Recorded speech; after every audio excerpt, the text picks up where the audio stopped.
Welcome to Dove and Dragon Radio. I'm your host, M.L.Ruscsak. I'm here with J.L. Hill, or James. Welcome. Thank you. Now, I'm glad to be here. I'm glad to have you. We have a little bit of difficulties sometimes getting started, but we're on a roll today.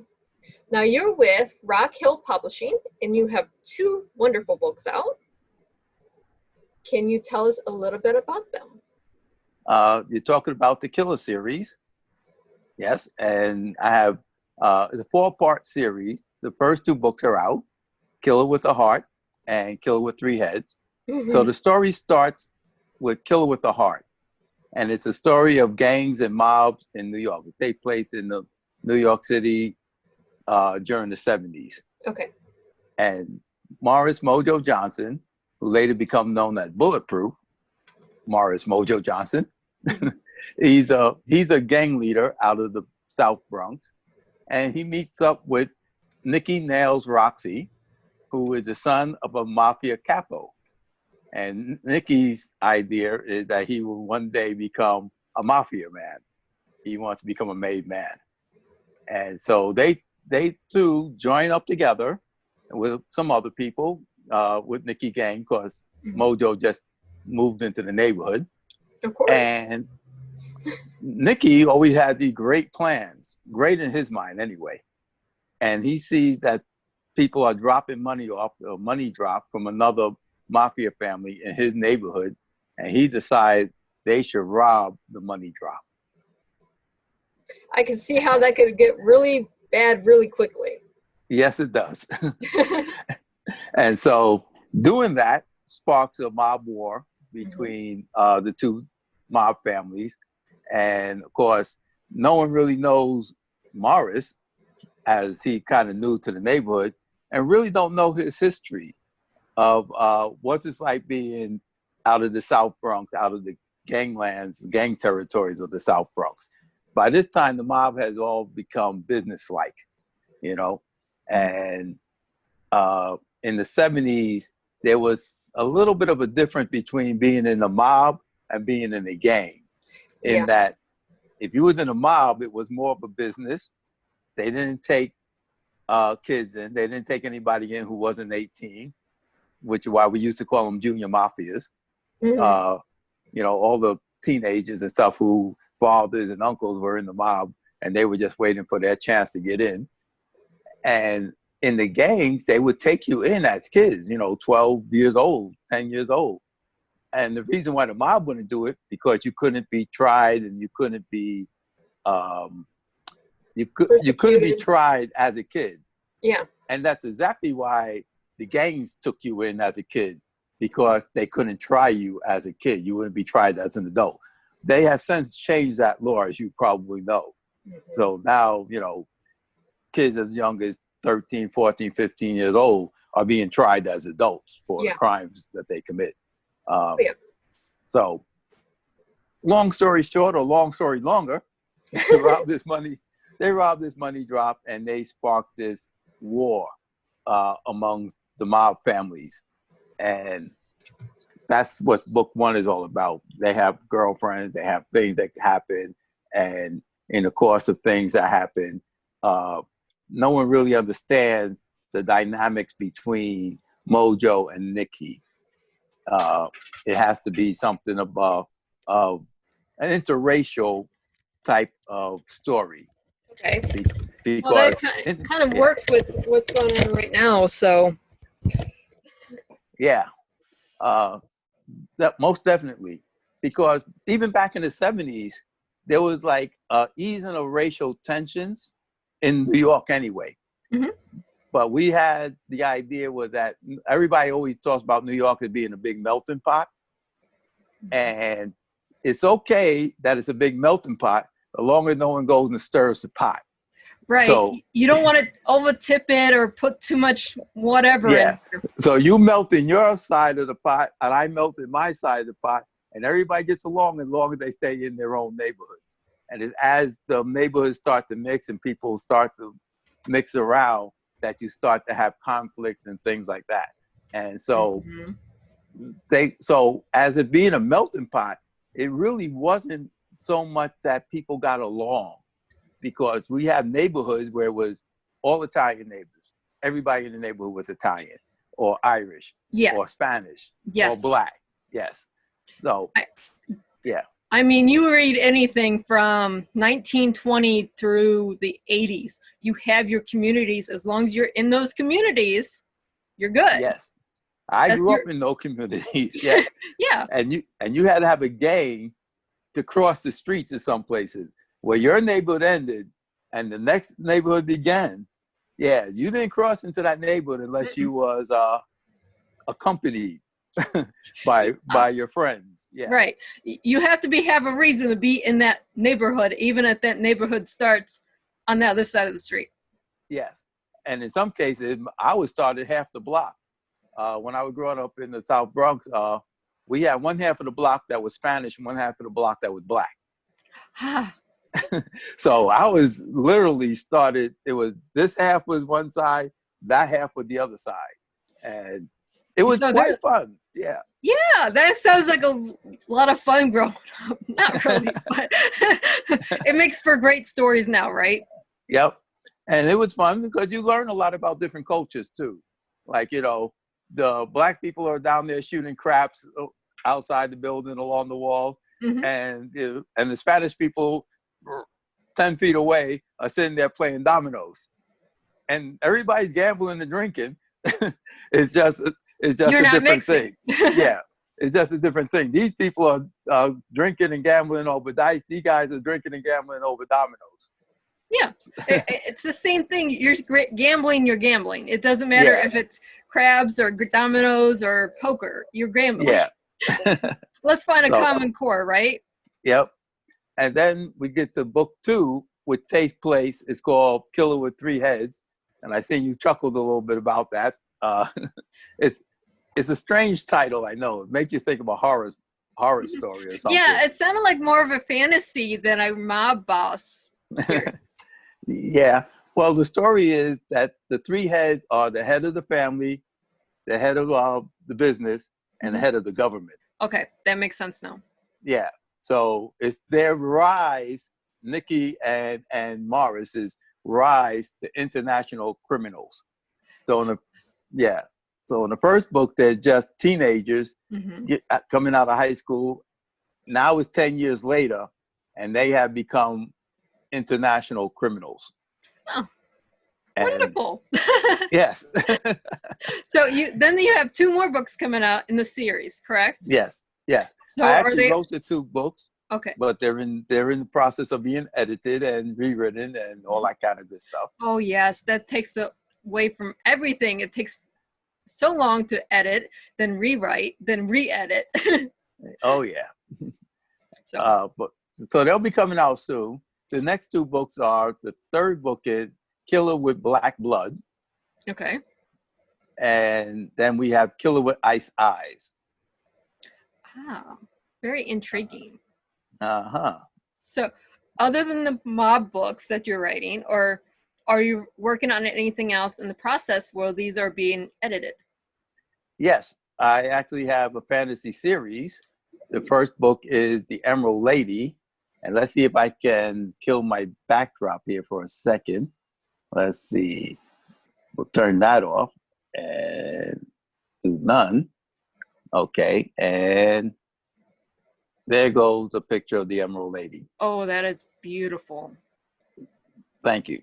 Yeah, so that's the Emerald Lady behind me. And that's a fantasy about pirates and mermaids in the 18th century.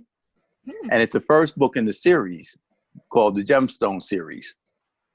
Now, how many are you planning in that series? Well, this is a short one. This only had three stories in it. But it's time jumps. Ah, we love our time jumps. Yes, it's a time jump because the mermaids live for 1,000 years. Okay. And they are involved in the history of men. And we also have dragons in it who are eternal. So we have dragons. Well, we do love our dragons. Oh, yes. You can't have a good fantasy without a dragon. I know, right? I'm a fantasy author. I cannot write a book without a dragon in it. It Yeah. just does not happen. And originally there was no dragons in the story. I got about halfway through the story and in pops a dragon. Isn't that fun when a character goes, I'm here. What are you going to do with me? And it's like, you know what you really need in this story to make it just come alive? You need me. You need Yep. Ikatharo, the dragon, the last dragon. Yes. And It so, just, yeah. Yeah. I mean, we as authors, we joke about this. We start writing a story, and by the time we get about halfway through, we have characters coming at us that we didn't plan. Oh, yes, all the time, all the time. I plot out all my stories. So I plot out the flow of the story of where it's going, and I plot out some of my characters, the main characters. But then other characters always show up when you least expect them without warning. And sometimes they kind of take over the story and they wind up being more of a character than what you had planned on. Yeah. Yeah. Say, hey, you know what you need? You need a second book to tell my story because I am important.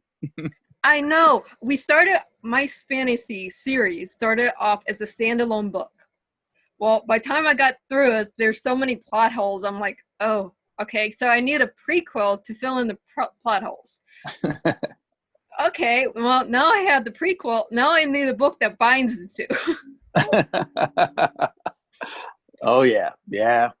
That's why there's only 3 in the Gemstone series, because they're going to be a prequel to the story, and it's about Jeremy and Shira. Shira being the mermaid, Jeremy being a sailor, and Shira saved Jeremy from a shipwreck. His ship is going down in a hurricane, and men fall in love with mermaids at first sight. Mermaids don't necessarily fall in love with men. Right. But she falls in love with Jeremy because Jeremy has a good heart. And she asks her mom, the queen of the mermaids, to send help to ferry Jeremy back to shore. And the mother says, absolutely not. He went to sea. His fate is with the sea. Let him drown.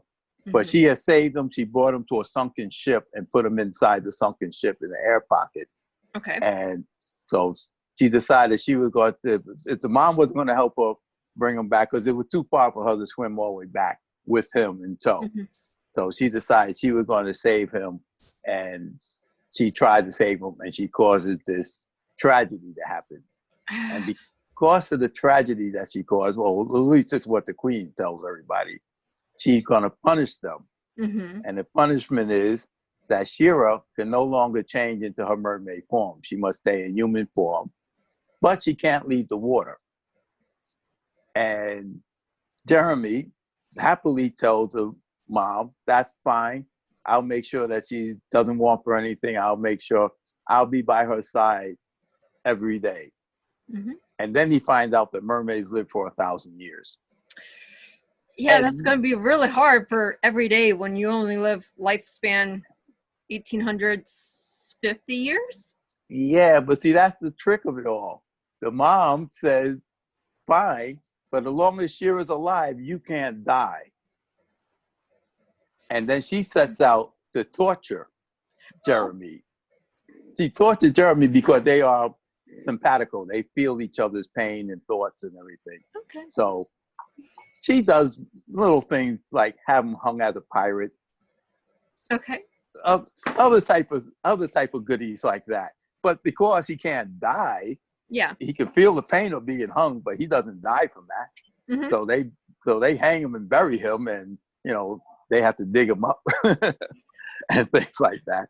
And so the other mermaid thought that the punishment was much too steep and much too hard, and therefore it causes this split.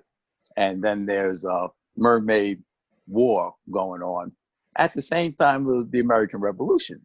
Oh, how wonderful! So we have 2 wars going on at the same time. We have. Well, they intermix into the Revolutionary War, because then you find out that the Queen has been interfering in human history and men's history for centuries. That she's been guiding and doing things within the history and controlling people and things like that, because she really hates men or people.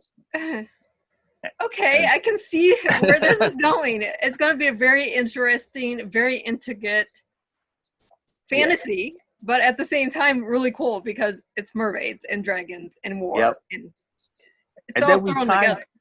then we time jump backwards in time to find out why the mermaids are at war with the dragons, or why everybody actually is at war with the dragons. So we time jump back to the Dark Ages, to the 1000s, like that. Yeah. And you learn about Rahima, who is the mother, the queen at that time, through Shira's daughter.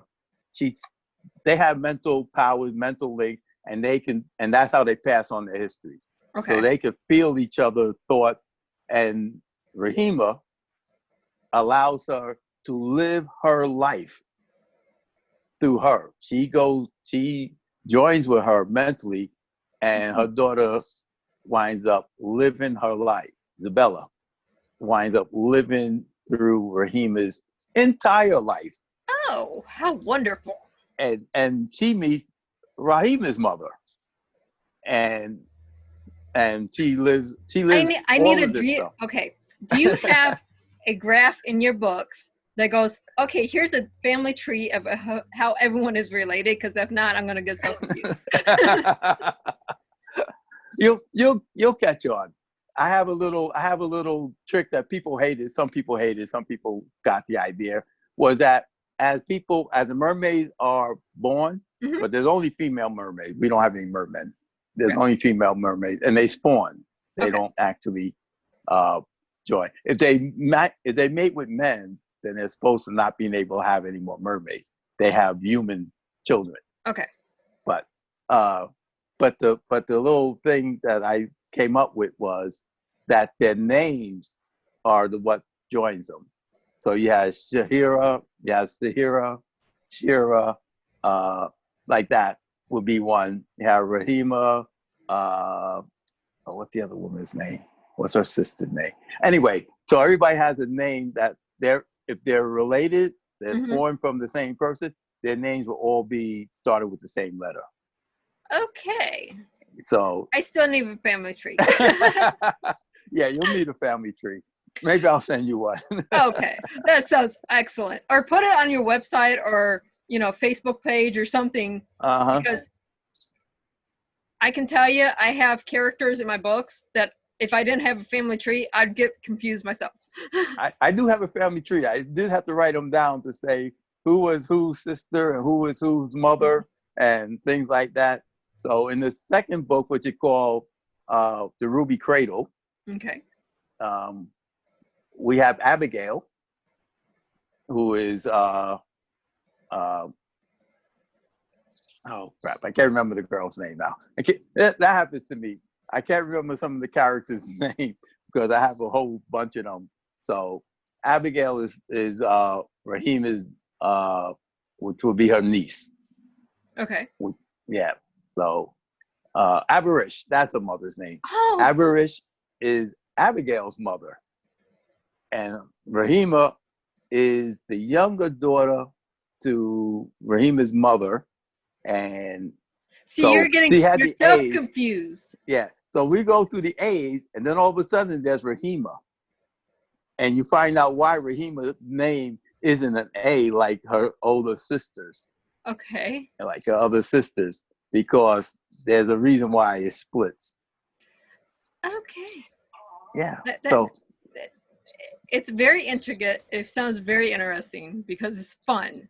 I mean, I'm a fantasy author, so I love my fantasy books, but I love the mermaids. I love different takes on mermaids in the world. I mean, we had The Little Mermaid that was wrote eons ago that Disney now Disney-fied and everything.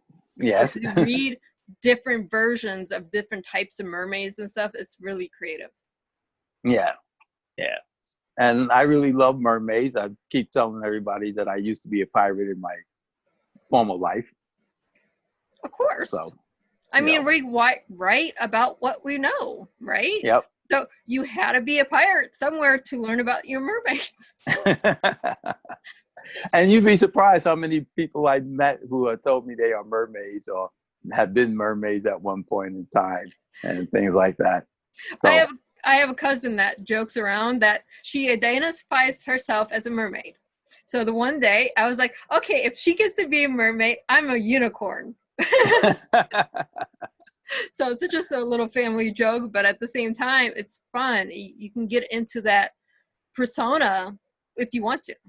yes, yes. And I find quite a few people who that come up and uh, into the magic, into the healings, into the different spells and different magic and different properties of like um, stone and gemstones and things like that. That's why it's called the gemstone series, because the mermaids use the different gemstones as part of their powers. So right. And yeah. well, you're crossing a little bit into the witchcraft too. You can get the fairies going with the gemstones. Uh-huh. Well, funny that you say that, because the second book, the mermaids are known as witches because they're shapeshifter. They can change into different. They actually can change into different animals, not just from their natural state, which is mermaids, into human form.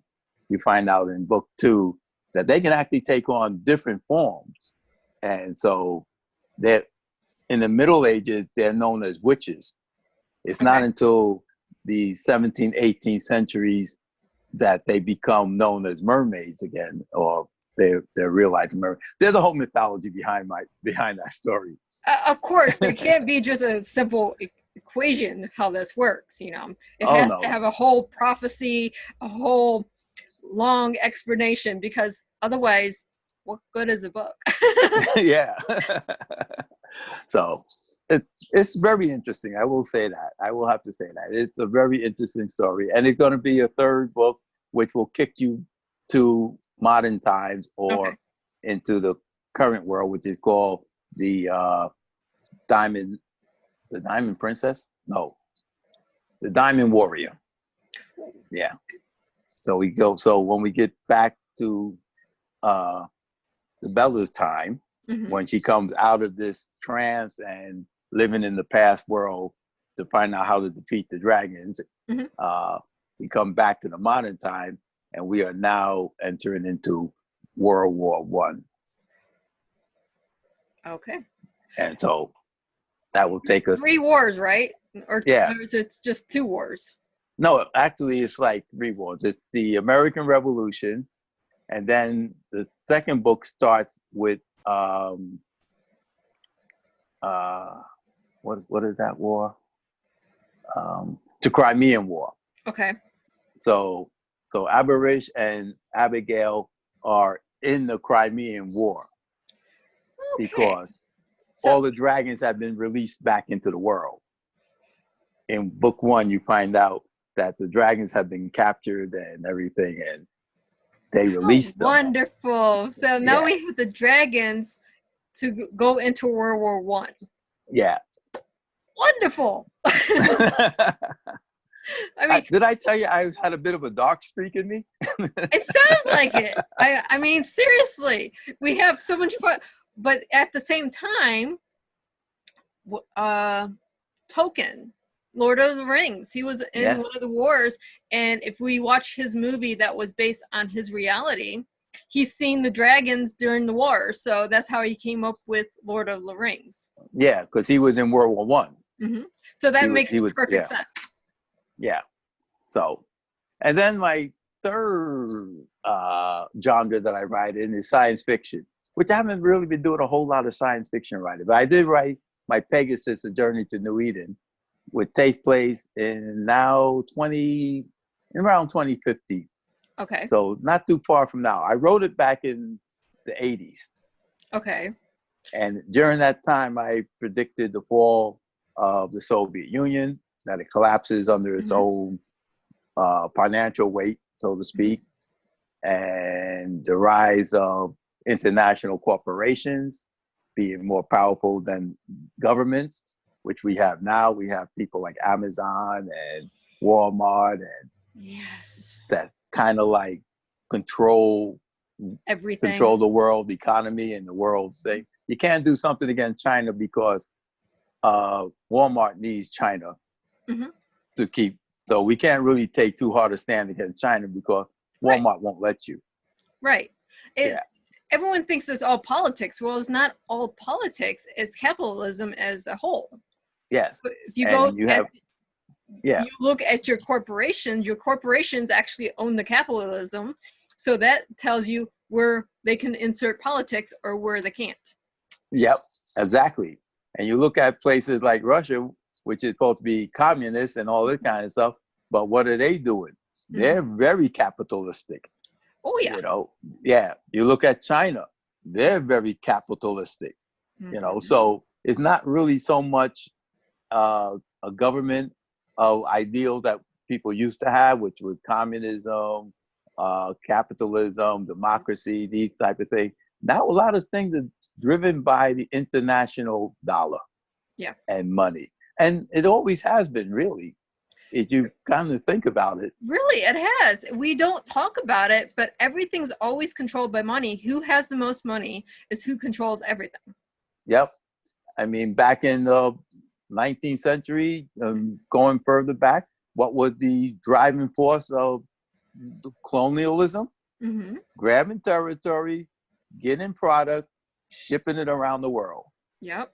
And product could be almost anything or anyone. Exactly. It's all about the dollar. It Yes. doesn't matter what we call a dollar, because it has changed names so many times depending on which country, which era, and everything else, but it's all about the dollar. Yes. And so in Pegasus, they're moving off onto a new world. Pegasus is the first true light ship. It travels at the speed of light, and they're going to go to the Alpha Centauri system, which is 4 light years away. Okay. And they're going to settle on a planet that is at least habitable. They don't know what's there yet, but they at least know it's habitable. And what they do is they start carving up the earth and taking big chunks of it and putting it inside this ship. Ooh. Now, people, it's one of those type of things. Ooh, that doesn't sound good. Yeah. Let's not play with science too much. But at the same time, everything that's going on, if we have China going with breeding humans with animals right now and letting them live for whatever. Have we not watched enough sci-fi to know why that's a bad idea? Yep. And like in the book, we have the return of slavery in indentured servitude. Okay. So people work for the corporations. They have colonies in space around the earth, and they have colonies in deeper space and things like that. But you work for the company. You become a company man, and the company owns you. So it's not like you're being owned by a single person anymore. You're now owned by the company. They tell you where to go, how to live, what to do, and you work your entire life or whatever for these different companies for different type of things. So Zach and Zuri are working for the USI, the United Space Industries. Okay. And they're the one who built Pegasus. Okay. And they're going to ship it off to the New Eden, which is what they call the planet they're going to go to. And it's a one-way 4-year trip. So they're going to go colonize this planet. And the idea is, if it works out well, they'll build another ship and they'll ship another bunch of people off. Oh. But the people who get to the New Eden first will have a part of that planet. They'll own part of that planet. Okay. But the rest of the planet will be owned by USI. And so they're going to then start selling it off. So if everything works out well, they're going to have a whole planet to sell. Oh, how wonderful. And, yeah. And of course, things go awry. Of course, you can't have just a simple, hey, point A, point B, point C. No, it doesn't get that way. You have to have the messy in there. Yeah. Can you guess what the messy might be? Another war? Ah, there we go. Yeah, just before they launch the ship, someone starts a nuclear war. Of course. So that they can kind of like hijack this ship.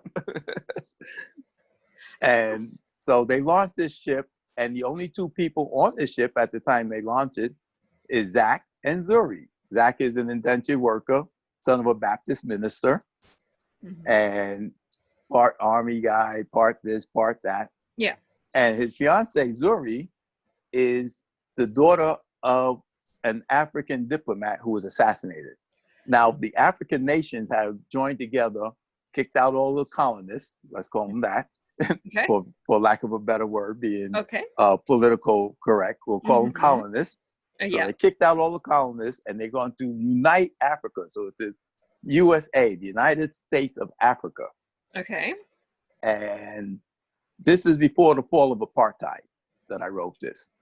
Okay. So the idea was that all the African nations are going to get together and they're going to make one Africa.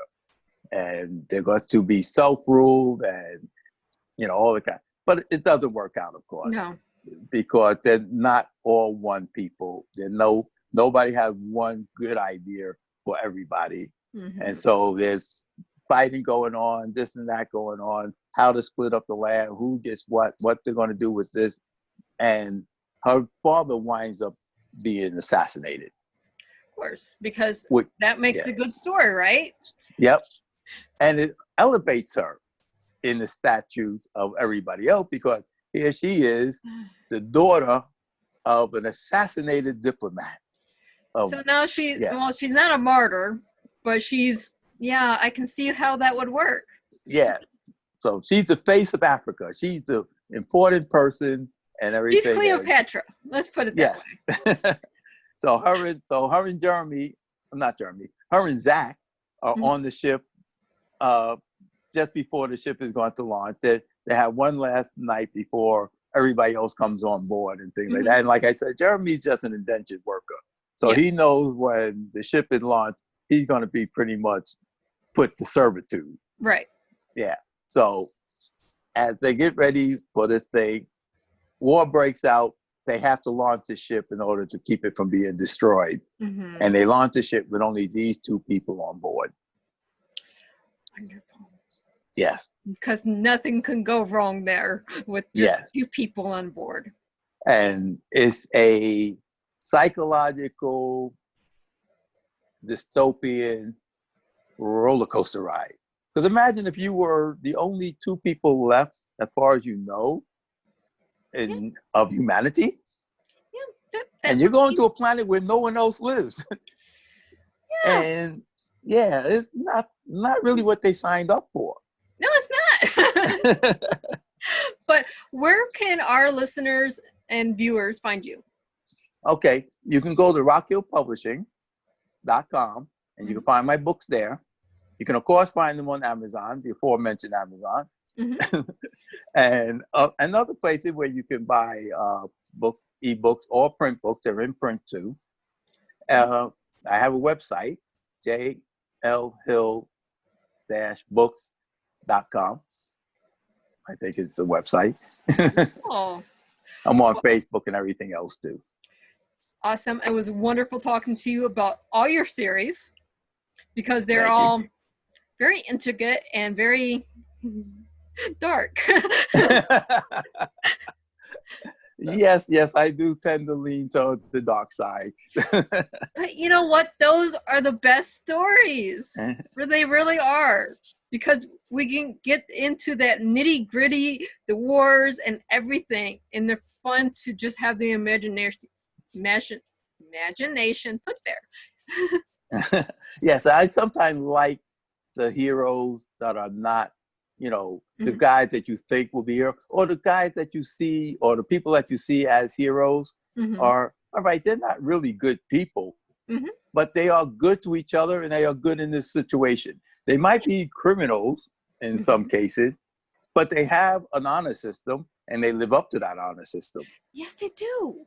Yes. Even the bad guys have an honor system somewhere, at least in stories. Not so much in reality. Not so much in real life, no. No, but they used to, but not no more. But as they used to say, the pirate's code was, an honor system that came out of the military indentured servitude to the queen and to the crown and all, and they were treated horribly, which is why they became pirates, or because they were at one point working for the crown, and then when the crown decided they didn't need them anymore, they just cut them loose. And this is what they did for the crown. They was out raiding other ships, so hey, they continued on. It worked. Now we just do it for ourselves, right? Yeah, now we don't have to give the money back to the king or the queen. We can keep all of it. Before they had to give some of it back. Now they get to keep it all. Yep. So it was wonderful talking to you, and happy reading to everyone. Thank you very much, and it was a pleasure talking to you. Have a wonderful day. Thank you.